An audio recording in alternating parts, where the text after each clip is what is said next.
we called our project that we're working with Heart and Minds on Care in Common for a reason. It is something that we all have in common. I'm a quote unquote national expert and can't figure this out for my own family. And what we're finding with the help of Chris and Maury and the team at Heart and Mind is that we do really have care in common, and that there's consensus around the lack of a care infrastructure in this country and that it needs to be addressed.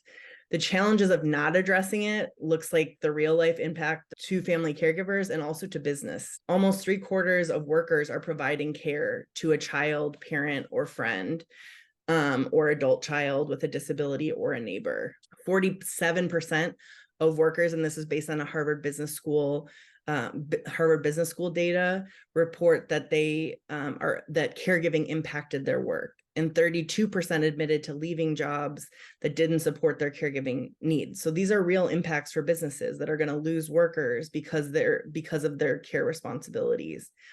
So with this being such a big part of the workforce, and also the need being so big, it's something that we need to keep pushing on, because the challenges really lie in that lack of care infrastructure. People also assuming that programs like Medicare are going to cover long-term care needs when it doesn't. But we're really starting to see the impact on policy by a country who's now finally paying attention to these issues and understanding what supports are not available. That's frankly the biggest thing that we've had to make sure folks know, because we are seeing those policy changes happening, but there's a lot more that we need to do together. Culturally care has been seen as this personal, familial responsibility. And we at Caring Across 11 years ago were really founded with thinking about the fact that we need to shift that to a societal responsibility. And polling shows that many people think that these things actually are already being supported. So to Bob's point, they're actually and we know this from the polling that or from all the great narrative testing we're doing